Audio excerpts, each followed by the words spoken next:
So I'm moving this weekend.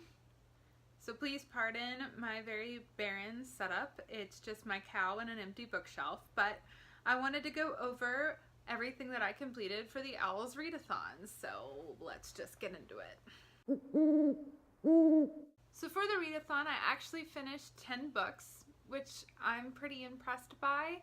Normally I average about 6 a month, so the readathon did actually help me read quite a few.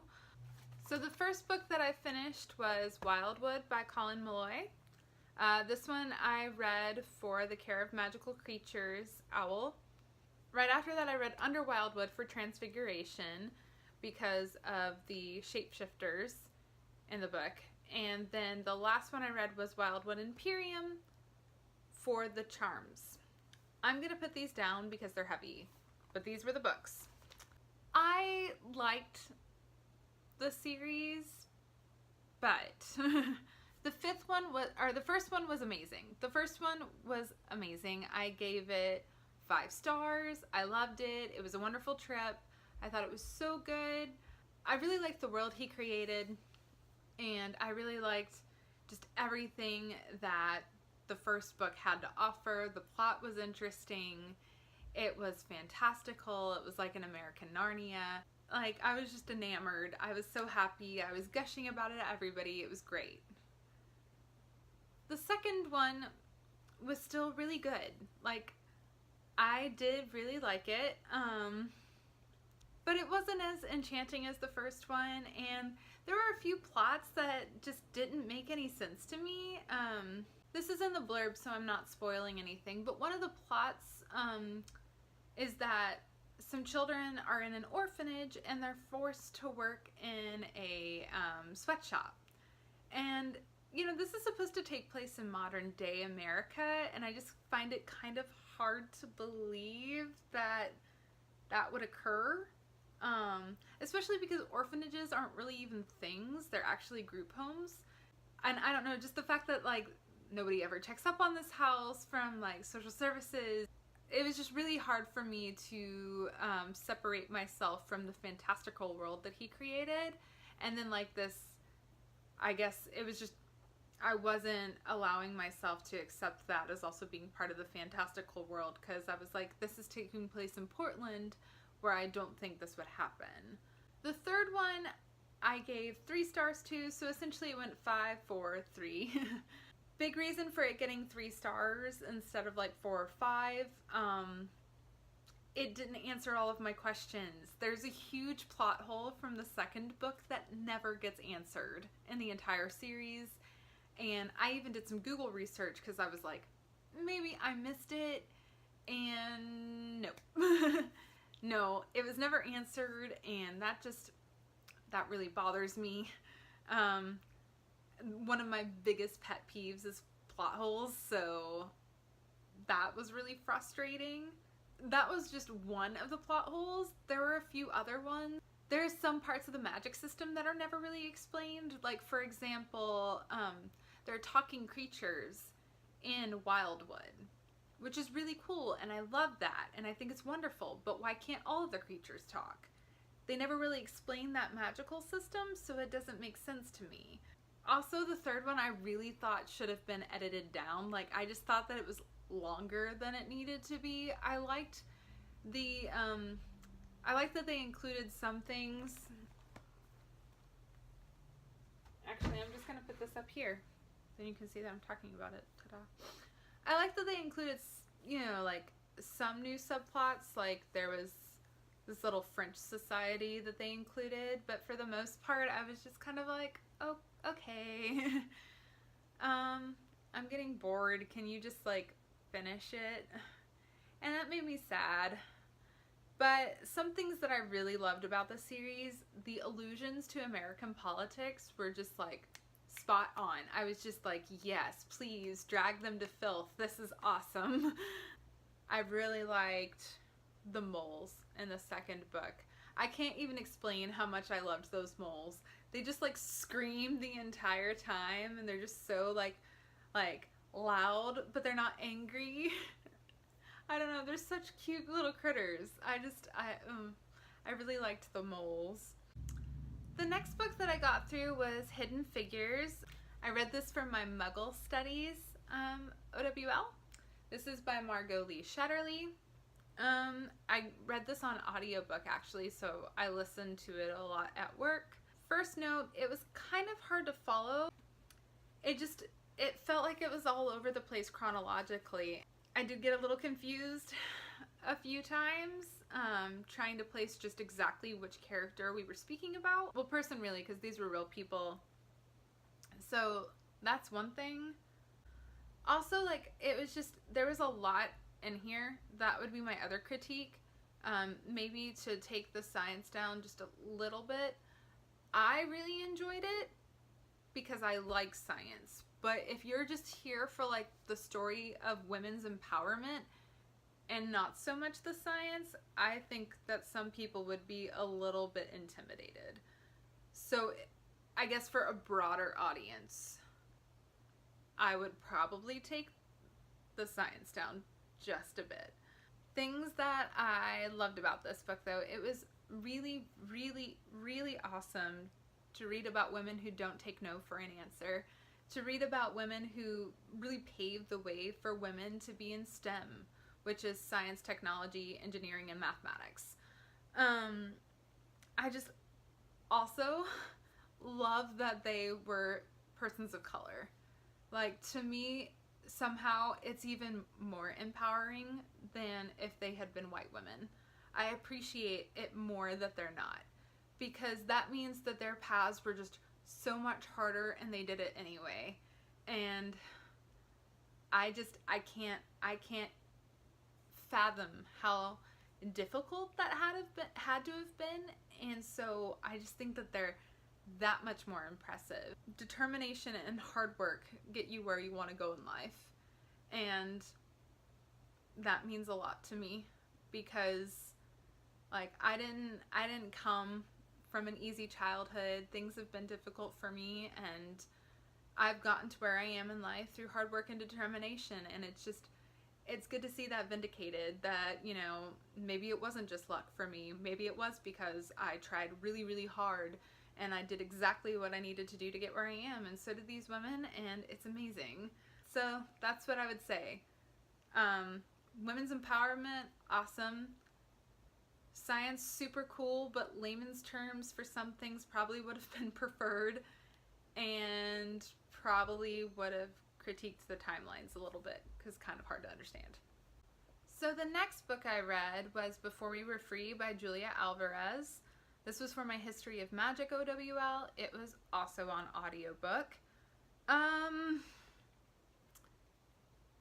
gave this one a 3, and that was for just like the plot and honesty of the book. But I still really kind of didn't like it, like experience-wise. And let me get into that a little bit. It did not focus enough on action. It would just go on for pages and pages and pages about how boy crazy she was. And I get it. This is a Bildungsroman, so I get it. She was going through puberty, and like things like that happen, but like she went from being deeply in love with one boy to being deeply in love with another boy, and I just felt like it was very stereotypical writing of females, and not really necessarily the female experience of that age, which is really sad because this is written by a female author. And maybe it was her experience, and I don't want to discredit that, because if it was how she was as a 12-year-old, okay, I understand that. And maybe I'm just disassociating because I wasn't that way. But still, it was kind of annoying. And I don't know, she was focused more on like her little puppy loves than she was on the fact that like part of her family had disappeared, and then like part of her family was getting accused of doing things against the dictator, and I was just like, there are more important things, child. My other critique was that she significantly told over showing. Like, she just like rattled on instead of like painting pictures. And I think it would have been a much easier, like, and much more beautiful read if I wasn't just like told that she was in love all the time. Like, don't beat me over the head with information. Like, show me. The narrator slash protagonist actually like shuts down for a little bit. She stops talking. She stops really eating. She stops really like communicating in any way at all with the people around her. And I thought that that was just like really honest. That is a way that some people respond for some like mental health issues. So I did appreciate that she talked about that, but ultimately I didn't find this book appealing. But I gave it 3 stars. The next book that I read for my OWLs was my astronomy OWL, and I read Heart of Iron by Ashley Poston. So I really liked this book. I gave it a 4 out of 5 stars. I love the characters, specifically Jax and Rob. Rob was very Draco Malfoy to me, and I loved it. It was a very nice and easy sci-fi, which I appreciate because sci-fi is not my favorite genre, so anytime that I get to like experience some sci-fi elements, but I'm not just like overwhelmed, then I'm really excited because I do really like science. I just have issues with some sci-fi because they can be, well, dull. I'm not a big fan of high fantasy either. I think this is just like part of that for me. I need like easy fantasies and easy sci-fis. I don't know. I'm weird. And also it just depends upon writing style in the book. Like her writing style is really good and it's something that I enjoy. So that's probably another reason why it was good to me. So one thing, very reminiscent of I, Robot to me. So if you know what that short story or that movie's about, then you'll probably get what I'm saying. But I don't want to say too much because I could give it away. So her imagery was wonderful. I really liked some of her quotes. Like, just some of the things that she said were just really beautiful to me. The plot was very intriguing, but I did guess a few things. But that could also just because I know the plot of Anastasia. So I mean, that's probably going to happen in a retelling, so I didn't knock her down for that because it's just, that's going to happen. Loved Anna. She was a badass. She was really cool. I liked her a lot. One of my new favorite heroines, I think.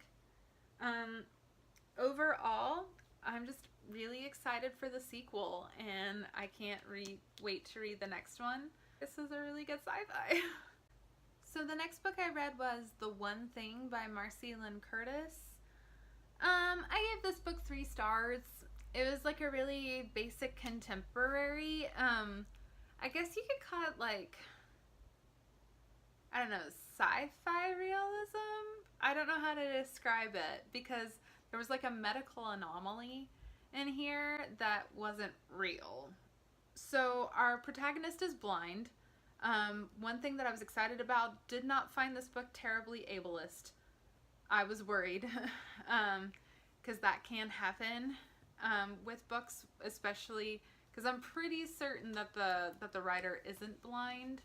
So that can definitely happen with books when the writer isn't, you know, an own experience. I got some real bad secondhand embarrassment from this book. Some things were just like cringy. It made me uncomfortable. Like, there were just some choices that the protagonist made that I was like, oh no, why would you do that? And I mean, partially it's probably because she was a teenager and like, I mean, I know I made a lot of stupid, cringy, weird decisions as a teenager, but I'm still just kind of like, ew.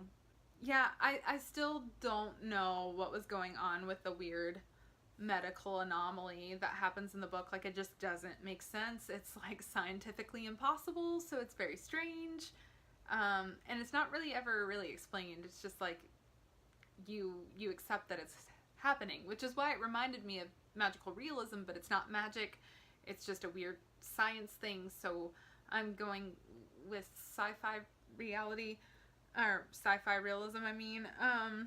It was an average book. The next book I read was Pawn by Amy Carter.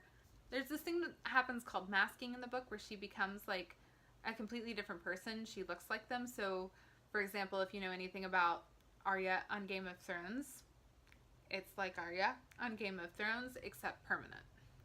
It is also kind of like a terrifying thing, but like that's a really cool like dystopian like sci-fi thing that they added in. I liked that it started with an established romance. I think that it's probably, just judging upon what occurred in the book, probably going to turn into a love triangle, which sucks. Some plot twists did have me. I was like, whoa, didn't see that coming. Like, that happened to me a few times, but for the most part, the evil characters were pretty predictable. Also, the main character, very annoying. Like, very annoying. And I don't think that she gets any better, so I really don't plan on reading the rest of the trilogy. And everything that I read online just makes me not want to read any more of the series, so I'm going to stop here. But yeah, very average. Not bad by any means, but not like great either. So the next book that I read was Dragon Keeper by Robin Hobb. I gave this book 2 stars. I know a lot of people like Robin Hobb. I think her writing style is just for me. I already said earlier in this video that I don't like high fantasy. Like, you have to be a really good high fantasy for me to like you. I don't know. There's just something about it. I much prefer seeing it on screen and then I can read the books over. But even with Lord of the Rings, I prefer the movies to the books. So, I don't know. But it was really long for no reason. I liked the characters and I liked the atmosphere, but the plot, like, almost nothing happened. Like, honestly, they were just, like, walking for a little bit, and that was the book. Like, there were a few other things going on. Like, there was some, like, political intrigue, kind of, but not really. And then a lot of, like, bad husband stuff. And that was about it. And dragons. There was one plot where, like, a character's gay, and I think she thinks that you're not gonna figure it out until, like, because she doesn't say what's happening until, like, page 400, and I'm like, I figured it out, like, the first time you started mentioning it. Like, I don't feel vindicated at all for this, just kind of annoyed. Like, you could have just told us. Not my favorite experience. I won't be continuing the series. The next book that I read was The Diviners by Libba Bray. That was mostly on audiobook, and then I had to force myself to read the last 40% of it on ebook. So that one was for my Defense Against the Dark Arts. I replaced All the Birds in the Sky with The Diviners. So that one was for secret societies. I think it counts as a secret society because they are all hiding their magical powers. So I think it counts. But yeah, murder mysteries, magical powers, and like really funny 20s language all in one book. I loved it. I gave that book 5 stars. It was so like intoxicating. Like, I had to know what happened. I could not put it down. I wanted to know. It was such a page turner. I really enjoyed it. It was my first Libba Bray book, and so I'm just like, wow, okay girl, like you got me. This was really good. I don't really have much to say about it other than like I really liked it. I'm a big fan of the 20s, so all of the like really funny like 20s things, like I'm Jake and like that's the duck's quack. I really liked. The lady who did the audiobook was so good. So that helped. She had some really good voices. So I appreciated that. It was really good. I liked how it was like mystery, but like also kind of like horror, and also kind of like, I don't know. I don't want to say too much because I don't want to spoil anything, but I liked it, and I've heard about it a lot on BookTube, so I'm glad I finally read it because it was really good. Okay, so the 2 owls that I did not get to were Potions and Herbology. The ones that I did not finish were The Hazelwood by Melissa Albert. I actually planned to start reading some of this tonight, but I Like, I've gotten to page 32, so I'm probably not going to finish it tonight because I'm still packing. Yeah, this will probably be the first book I finish in May. I also did not get to read Wicked by Gregory Maguire. Note to self, next time, don't pick such long books for readathons, because every single book that I picked was like almost 500 pages. I don't know what I was thinking, but yeah, I'll want to read this one in May. And then I didn't read All the Birds in the Sky by Charlie Jane Anders, and I'll probably read this one in May too. So that was my OWL's wrap up. I had such a fun time doing this readathon, and I'm so glad that Book Roast put it on. 10 books is a really big number for me. And this was also almost 4,500 pages. So that's also very impressive for me. I don't know. I really appreciate that you hosted that. Thank you. Let me know in the comments below if you've read any of these books. Did you feel the same way that I did, or did you have a different opinion? I'm really interested to hear what you have to say. Anyways, I'll see you in my next video. Bye!